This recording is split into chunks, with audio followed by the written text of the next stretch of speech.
So therefore, we go ahead and substitute, whereby L is 7.5, okay, plus n over 2 is 10. We got 10, okay. It is just 20 over 2, and that's 10. Minus CFB is 7. All over frequency is 9. Then times the class size is 3. So therefore, we can press this directly on this calculator. So let me just do that. So as you can see, I can press 7.5 plus, you open a bracket, okay, then you have a fraction, press box over box, then you have 10 minus 9, 10 minus, is it 9 or 7? 7 rather, 7. You come down here and press 9, then you close the bracket here, and then you put times 3, okay. So whatever you get now is just 17 over 2, and 17 divided by 2 is 8.5. So you see that I said it. I said your final answer will fall within this, okay. So therefore our median is 8.5. So that's how to find the median of this kind of data. But suppose everything is closed. Let's say you have this kind of table. 2 goes to 4, 4 goes to 6, then 6 goes to 8, and then 7 goes to, 6 goes to 9, 2, 3, 4, 4, 5, 6, 6, 8, 9, and then 9 goes to 9, 10, 11, 11. And then you have any of your frequency given to you, okay, frequency and the class interval. So here in this case, you don't need class boundary, okay, you don't need class boundary. Let's say you have 1, 2, 3, 4, 5, okay, 1, 2, 3, 4 rather. So after finding your CF, you have 1, you have 1 plus 2, you have 3, 3 plus 3, you have 6, 6 plus 4, you have 10. Let's now say you find the position, and the position was now here, but you will need L, you need the lower class boundary. Your L is just the lower class limit in that case. Just take it as 4. So you don't have to remove any 0.5 from here. Since it is closed, this remains as your boundary. It has been bounded already. This is a bounded region of intervals. So if this is the position, your L is 4. Just take note of that. L is 4. L remains as 4. I repeat. Okay. So that's how to work with median. Then how do we calculate mode? Mode is also direct too. The formula for mode is of this form. It is always L plus D1 all over D1 plus D2 times C. So the reason I have to tell you now is to tell you what D means. D is the mode itself. This D is the mode. When I say mode is the highest frequency. Is the data with the highest frequency. I'm not supposed to start with this. From the previous example, from that on group data, if I ask you to find the mode here, and then that means the mode I have is not bimodal and it's not trimodal. That should be called modal. I don't know.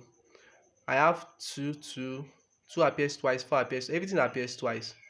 So that should be called modal. What can I just call it? Or when we have what we call the unimodal, which is very common. That's what we are all familiar with. Bimodal. We also have trimodal. Okay, bimodal is actually when you have 2 mode appearing in a set of observation. Let's say 2 appears twice and 1 appears twice. So the mode is 1 and 2. Hence we say that data has a bimodal observation.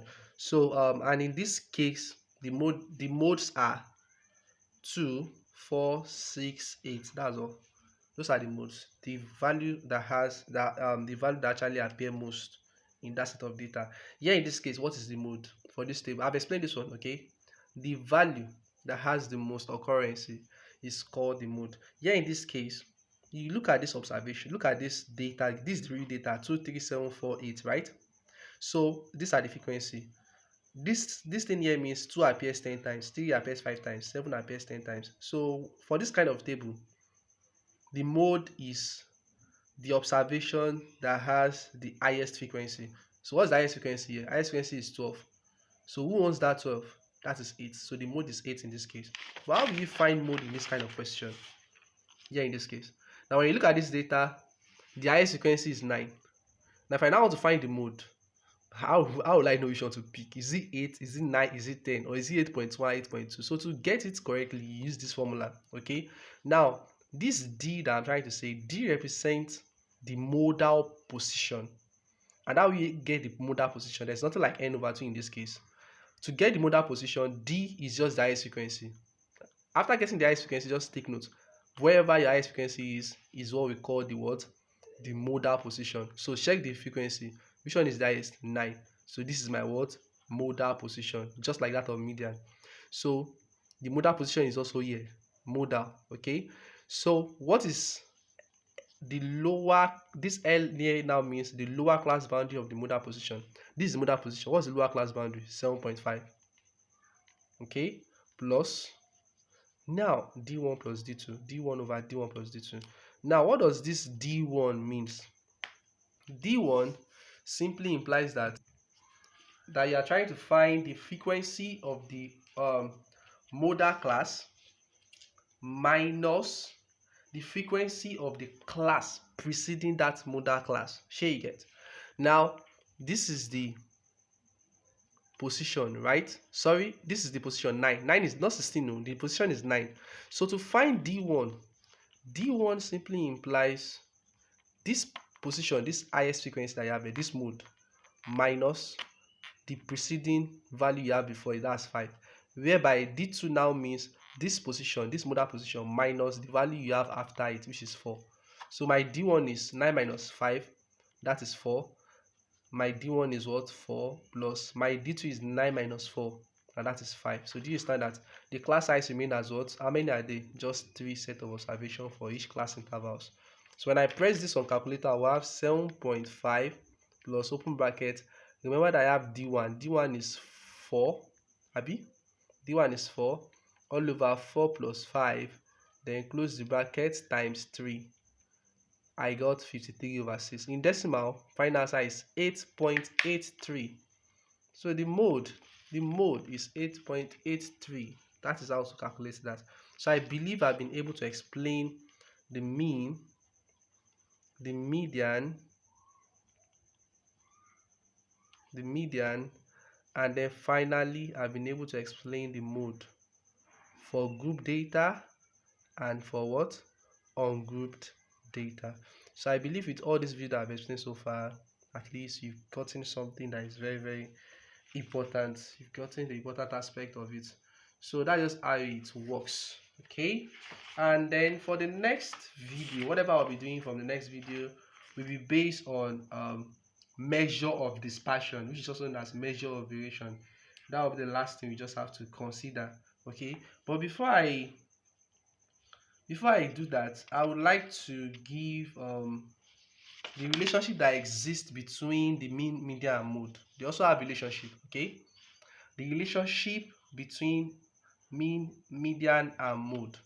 First one is, you have to take note of this. What are their relationships? So the relationship is just based on, let's say you have mean. That's the first one. Mean is always equals to what? The thrice of median, the 3 times of median, okay, minus mode, and then you divide it by 2. That is the relationship that exists between mean, median, mode. There's another one that says that median, now let's now express median in terms of mean and mode. Okay, median is always equals to twice of mean plus mode over 3. Just cram one formula. If you cram this, you will know the rest. So it depends on which one you can easily cram.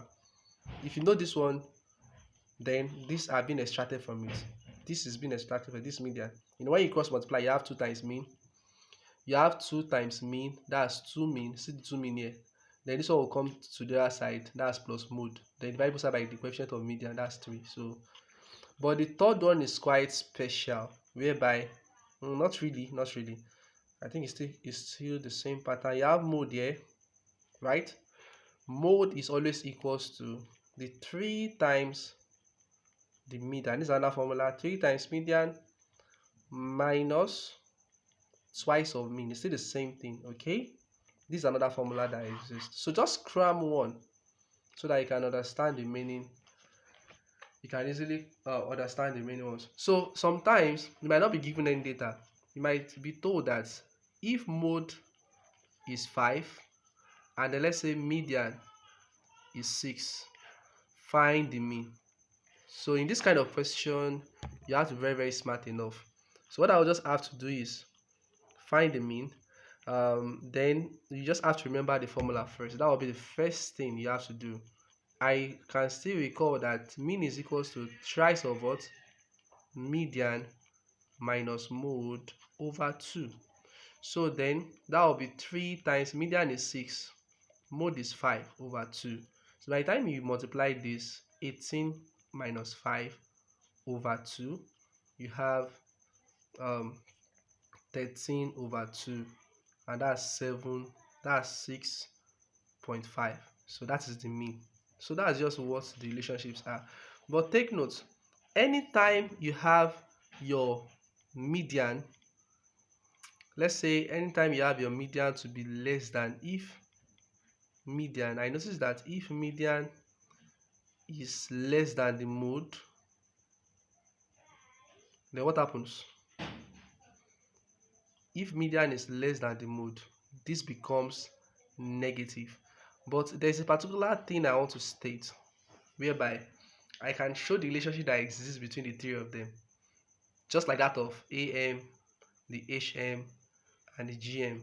The AM, GM, and HM, the arithmetic mean, the geometric mean, and the harmonic mean. So I'll try to make sure that I state this one too. Okay, so that's just the relationship that exists between them for now. For this main formula, this is what we use most of the time. Okay, so take note of that. So in our next video, I'll just move straight to the next measure of data, which is measure of dispersion. Okay, so that will be the next thing. Thank you.